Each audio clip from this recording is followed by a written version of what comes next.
Sikap sambil lewa dan kurang mengambil tahu menjadi punca utama kecuaian terjadi dalam sesuatu perkara.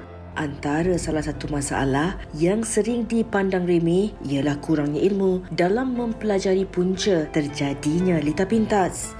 Lita pintas dikatakan mampu menjadi pembunuh senyap di mana ianya boleh menyebabkan berlakunya penghasilan haba daripada elektrik, seterusnya membantu mencetuskan api kebakaran tanpa disedari.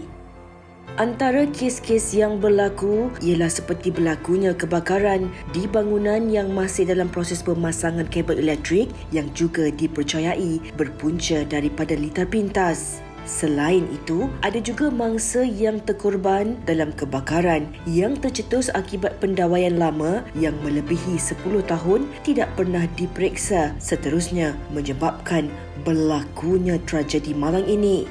Pendawaian yang baik, pantauan penggunaan barangan elektronik yang sudah lama dan sentiasa waspada terhadap penggunaan elektrik wajib menjadi tanggungjawab semua. Justeru, sejauh manakah kesedaran rakyat Malaysia dalam pentingnya untuk sentiasa berwaspada dalam mengambil tahu tentang bahaya litar pintas? Sentiasa ambil tahu bukan sahaja untuk keselamatan diri, kediaman tetapi keluarga dan juga masyarakat sekalian kejiranan kita. Baik, kini saya ingin terus memperkenalkan tetamu kita yang berada di studio bersama dengan saya ialah penolong Pesuruhjaya Bomba Siti Rohani Nadir yang merupakan Ketua Cawangan Perakuan Bomba Bahagian Keselamatan Kebakaran Jabatan Bomba dan Penyelamat Malaysia. Terima kasih Puan Siti bersama kita pada hari ini. Terima kasih juga sebab sudi menjemput saya untuk hadir ke sini pada tengah hari ini. Okey, dan izinkan saya juga untuk memperkenalkan seorang lagi tetamu yang kini bersama dengan Hawa. Ada kabarnya ada bersama dengan seorang cikgu. Silakan Hawa. Ya, saya dengan Cikgu Said ataupun nama penuhnya Said Muhammad Aizuddin Tuan Sebak. Kita panggil Cikgu Said lah hari ini ya.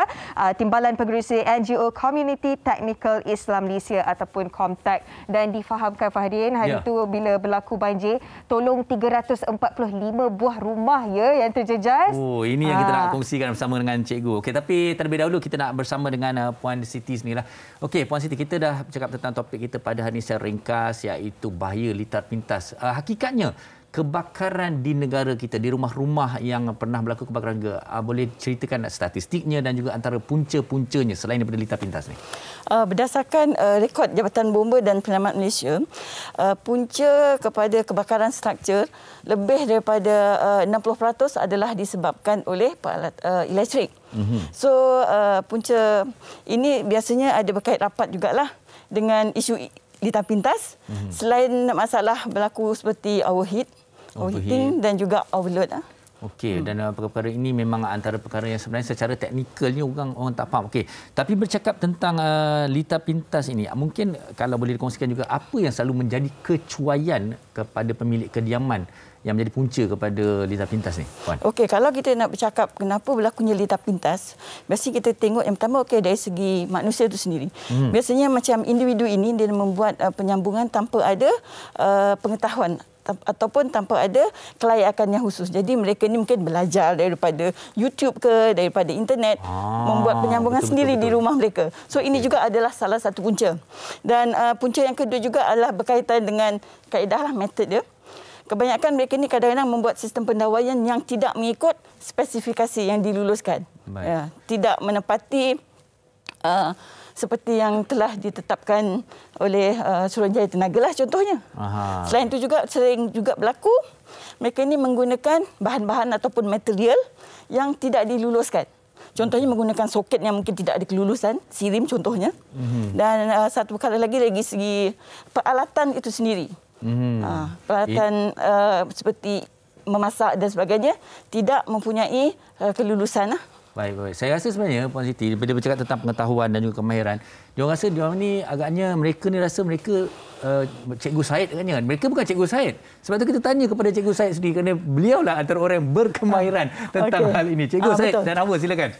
Okey, bila ada semua ni depan saya, teringat saya kelas kemahiran hidup dulu. Tapi dulu kita belajar untuk periksa, sekarang ni kena belajar demi keselamatan kita, cikgu. Okey, dan tadi bila ada tengok perkongsian di TikTok kan, owner rumah tak ada di rumah tapi berlaku kebakaran di rumah. Biasanya benda-benda apa yang kecil-kecil ni kita tak ambil berat, tapi itulah punca utama utama kebakaran berlaku disebabkan litar pintas?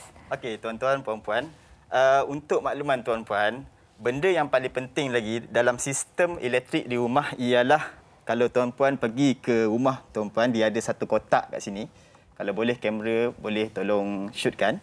Dia ada satu sistem di sini, kita panggil sistem ELCB ataupun sistem trip lah di rumah. Jadi benda ni perlu diuji terlebih dahulu sekurang-kurangnya 1 bulan sekali. Sebulan sekali? 1 bulan. Jadi sekali ni saya nak minta Hawa sendiri yang uji. Okey. Jadi kalau boleh Hawa tekan di sini. Tekan test strip ni.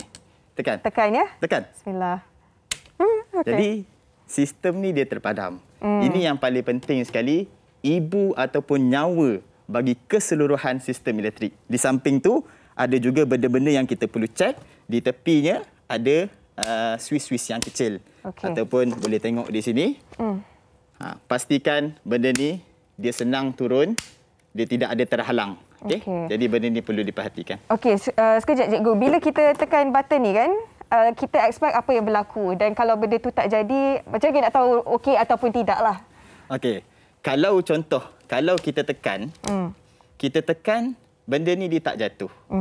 Jadi maksudnya benda ni rosak dan benda ni perlu diganti. Okey, baik. Sebulan sekali kita kena buat? Sebulan 1 kali kena buat. Kalau kita tak buat, akibat dia? Akibat dia, kalaulah berlaku litar pintas ataupun overload, keseluruhan sistem ni akan terbakar seperti mana sebuah rumah di Shah Alam, di Seksyen 24, kami pergi baru ni, keseluruhan rumah flat tu, sebuah unit di rumah flat tu terbakar. Dan alhamdulillah kami datang, kami selesaikan, kami bagi servis pendawaian kami secara percuma. Cikgu, tengok saya angkat tangan. Okey, ada pelajar di sana nak tanya soalan. Saya ada satu soalan, cikgu. Boleh. Saya ada satu soalan. Okey, tentang menyelenggara tu sebenarnya, kita kena panggil orang ke ataupun kita boleh buat sendiri? Okey. First kali, orang yang boleh selenggara ni, dia kena ada lesen komputer. Macam disebutkan oleh Puan tadi, sistem elektrik ni mesti diselenggara mengikut peraturan elektrik 1994 5 tahun sekali. Dan sistem pelindung mesti diselenggara 2 tahun sekali oleh orang-orang kompeten yang berkelayakan. So nasihat saya kepada jabatan-jabatan kerajaan ataupun jabatan-jabatan swasta, jangan kedekut sangat duit untuk nak cek benda ni. Sebab benda ni dia boleh membawa kepada kecelakaan yang besar seperti mana yang telah berlaku di hospital di Johor Bahru. Dan akhirnya membunuh 6 orang di sana. 5 tahun sekali kan?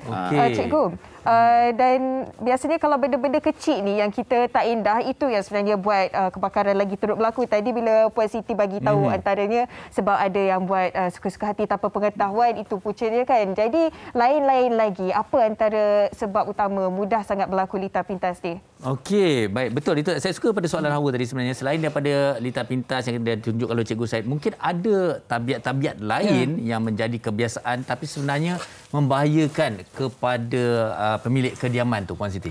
Betul, Farin. Kita ni sebagai manusia selalu tidak lepas daripada kecuaian. So satu lagi, sikap kita ni suka mengambil ringan kepada benda-benda yang boleh menimbulkan kemerbahayaan. Kita kurang mengambil berat isu-isu keselamatan apabila kita berada di rumah lah. Contohnya senanglah, kita suka menggulung wayar, kita suka menyimpul, dan ada setengah tu pula kita letakkan wayar-wayar di bawah kapet, di bawah perabot. So situasi ini sebenarnya amat berbahaya sebab boleh menghimpit dan memberikan hakisan kepada wayar itu sendiri. So secara tidak langsung boleh menyebabkan berlaku kebakaran kat situ. Okey, itu adalah antaranya. Okey, mungkin saya juga boleh berkongsikan satu komen di Facebook daripada Natirah Muhammad Yusof. Okey, litar pintas boleh berlaku bila-bila masa dan sangat bahaya. Antara punca litar pintas apabila berlaku kebocoran kabel akibat terlalu lama tidak diganti. Beban penggunaan yang berlebihan juga boleh menyebabkan litar pintas. Wajar bagi kita untuk mengetahui bagaimana cara nak menghindarkan litar pintas. Okey, itu dari segi tabiat. Tentang peralatan-peralatan elektrik pula yang lazimnya menjadi risiko kepada kebakaran dan juga litar pintas di rumah ni yang selalu Puan hadapi. Okey, kita di dalam rumah kita ada pelbagai jenis peralatan elektrik. So kita kena pastikan macam peralatan-peralatan seperti yang memerlukan kuasa yang elektrik tinggi seperti contoh peti ais.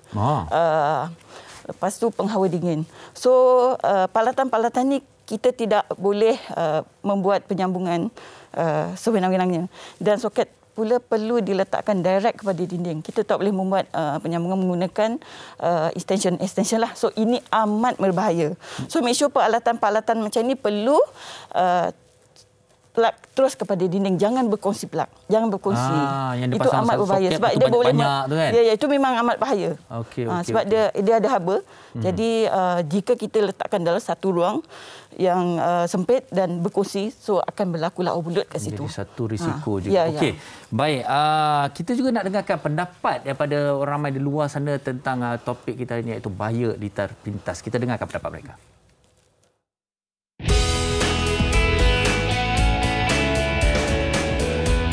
Ilmu tentang litar pintas ini sangat penting saya rasa untuk mengelakkan kemalangan jiwa, untuk mengelakkan kerosakan perkakasan elektrik di rumah dan lebih teruk sekali untuk mengelakkan kebakaran. Dan tips saya rasa kita semua kena belajar apa punca-punca litar pintas ni, dapatkan khidmat electrician yang betul, always check sistem pendawaian rumah kita. Lepas tu kawal penggunaan perkakasan elektrik. Pada pendapat saya, bahaya litar pintas ni pada seseorang individu, dia perlu ada pengetahuan Penting bagi seseorang individu perlu tahu apakah bahaya berkenaan dengan litar pintas. Tip keselamatan yang saya ingin kongsikan, elakkan daripada on sepanjang masa sesuatu switch plug TV ke, plug elektrik, peti sejuk. Paling utama plug charger, plug laptop ataupun mana-mana yang berkaitan dengan elektrik lah. Mempunyai ilmu tentang litar pintas sangat penting. Apalagi zaman sekarang kita hidup dengan alat-alat elektronik, perkakas, gadget-gadget kan.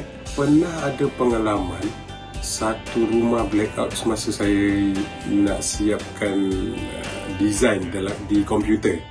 Rupanya extension yang saya pakai tu tak berkualiti dan tak disahkan secara telus keselamatan. Kesedaran berkenaan dengan litar pintas ini perlu ada dalam setiap keluarga kerana ianya boleh menyebabkan kerosakan barang-barang elektrik dalam rumah. Bukan saja kerosakan, tapi ianya boleh mengancam nyawa. Dan untuk mengelakkan daripada berlakunya litar pintas ini, kita harus memeriksa secara berkala sistem pendawaian di setiap premis ataupun rumah. Okay, terima kasih kepada rakan-rakan atas perkongsian anda. Dan cikgu, antara yang kita bimbang ialah tentang charge telefon, sebab sejujurnya saya setiap malam saya charge telefon, saya charge jam saya, charge laptop saya. Pada waktu malam bila kita bangun barulah kita switch off kan. Tetapi kadang-kadang bila kita pegang kepala charger tu, alamak panasnya dan bahaya ya. Sebenarnya cikgu, kalau boleh kita fahamkanlah, charge ni tak boleh lama-lama ke sebab kita tidur cikgu waktu tu. Okey. Jadi pertamanya saya minta contoh macam saya buat charger ni kan. Saya nasihatkanlah kepada tuan-puan, kalau ada cas barang peralatan elektrik, kalau dah penuh tutuplah. Terutama apabila kita meninggalkan rumah. Mungkin semua kita tak boleh tutup kecuali kalau kita tutup peti sejuk, habislah kita. Jadi benda-benda yang simple, power bank, kipas, jadi tolong tutup dan pastikan semua peralatan di rumah mempunyai logo SIRIM. Ini sangat penting. Baik. Okay. Jadi kerana ini terjamin dari sudut kualiti dan insya-Allah kita akan selamat. Termasuklah extension yang kita beli tu kan, tapi betul. Extension pun tak digalakkan untuk kita guna ya. Puan pun cakap tadi kau boleh tak jangan guna banyak-banyak dalam satu masa. Okey, mungkin dengan itu je kita nak sambung kepada Puan Siti juga tentang apa lagi tips-tips yang boleh selain daripada yang cikgu dah kongsikan tadi kepada pemilik kediaman di sana untuk memastikan mereka terus dalam keadaan selamat dan berisiko rendah lah sebenarnya. Okey, saya setuju tadi dengan pandangan yang diutarakan oleh orang ramai. So sebelum kita mengeluarkan keluar dari rumah utama, kita kena pastikan yang switch ataupun switch elektrik yang di dalam rumah tu perlu kita tutup. Dan kita juga kena pastikan untuk mencabut plug daripada soket. So ini amat penting sebab switch elektrik ni dia sentiasa mengalirkan elektrik. Jadi kita tak nak berlaku kebocoran elektrik dan sebagainya yang boleh menyebabkan berlakunya kebakaran lah. So selain daripada itu juga terutama peralatan elektrik yang mempunyai elemen ataupun ciri-ciri pemanas. So yang ini pun kita amat penting untuk kita pastikan ia sentiasa ditutup apabila kita meninggalkan rumah dalam tempoh masa yang lama lah. Ya, pemanas air. Kadang-kadang sekarang pun penapis tu pun ada fungsi pemanas air dan sebagainya. Ya, betul. Okey, mungkin ada apa lagi Puan nak kongsikan? Okay. Saya setuju juga tadi yang kata apa-apa saja barangan elektrik perlu dipastikan ada tanda kelulusan, contohnya ada pelekat sirim, supaya kita pasti bahawa alat tersebut adalah selamat dan boleh digunakan. So kita tak nak apa-apa berlakulah di kemudian hari. Baik, yang ini saya nak tanyakan kepada Cikgu Zaid sendiri. Cikgu Zaid, selain daripada bab kata kita tadilah tentang pemanas, alat pemanas dan sebagainya, antara yang menjadi sebutan ataupun bualan adalah tentang penggunaan pemanas air di bilik air yang menjadi risiko yang sangat-sangat tinggi dan ramai yang tidak tahu bagaimana nak menyelenggara dan memeriksanya. Silakan Cikgu Zaid. Ya, jadi terima kasih Cik Farin. Saya sebenarnya bila saya baca berita baru ni yang satu pasangan suami isteri yang mati akibat renjatan elektrik dan bilik air, so kita sebagai orang elektrik kita rasa sedih. Jadi tuan-tuan, puan-puan, saya ingatkan di dalam pemanas air kita tu ada satu butang ELB trip. Jadi benda tu juga perlu ditekan sebulan sekali. Dan saya nasihatkan secara peribadi kepada pemilik-pemilik guest house, terutama yang menawarkan perkhidmatan sewa rumah yang ada sistem pemanas air, pastikan benda tu diselenggara. Sebab itu yang kita risaukanlah. Maksudnya kita yang pergi menyewa, contoh ke rumah sewa ke, sebab di rumah kita ataupun jaga homestay kan. Betul. Oh, maksudnya kita sendiri pun boleh cek juga butang tu kan. Okey, kita nak tahu lepas kita tekan butang ELCB tu, okey, apa yang sepatutnya terjadi? Okey. Jadi seperti yang saya sebut tadi, apabila kita tekan sahaja butang tu, Swiss ni dia akan terpelantiklah. Okey. Kalau okey, kita boleh mandi dengan selamatnya, kita boleh gunakan rumah tu dengan selamatnya. Tapi kalau kita tekan tak jatuh, berhubunglah dengan mana-mana pendawai elektrik ataupun mungkin boleh dapatkan khidmat nasihat daripada NGO kami sendiri. Okey, sekali lagi cikgu, petik kita nak close up sikit cikgu. Saya tekan layar. Silakan. Okey, bismillah. Okey. Jadi buat lagi. Sekali lagi. Okey. Dia kena buka dulu. Buka ni ya. Jangan takut. Okey. Saya tekan ya. Okey. Alright. Jadi boleh cuba di rumah masing-masing. Maksudnya ini luluslah. Lulus, maknanya pendawaian ni selamat. Dan kita bimbang juga sebab kalaulah terjadi, na'udzubillah lah, kalau terjadi salah seorang terkena renjatan elektrik melalui air kan, bila kita baca orang yang bantu pun terkena juga. Jadi apa yang sepatutnya dilakukan oleh mereka yang bila dah nampak nak cuba tolong tapi sepatutnya tak boleh? Apa yang sepatutnya dilakukan? Ya, kita boleh cerita macam-macam tapi bila orang dalam keadaan panik. Contoh paling simple lah, kita balik pada misi banjir di Seri Muda. Semua peralatan elektrik tu berair. Kita kata jangan guna, orang nak guna juga. Jadi kita bagilah nasihat supaya mana gunalah penebat ataupun berhati-hatilah dalam menggunakan peralatan tersebut. Dah lalang cikgu dah cerita pun pengalaman sepanjang bantu mangsa banjir ni kan. Jadi cikgu tengok sejauh mana kesedaran orang ramai terhadap betapa pentingnya kita kena ambil tahu asas tentang elektrik ni. Cikgu. Ya, orang ramai ni simple lah. Janji ada api. Bila dia pegang prinsip janji ada api, janji on, dia jalan. Rosak baru telefon. Rosak baru telefon, terbakar baru telefon kami. Itu saya masalah. Pun terasa juga, Fahrin. Memang betul. Kadang-kadang bila cikgu cakap itu, terasa juga kita sebenarnya kan. Tapi janji ada api, kami sebenarnya risau juga. Pihak bomba paling risau sebenarnya.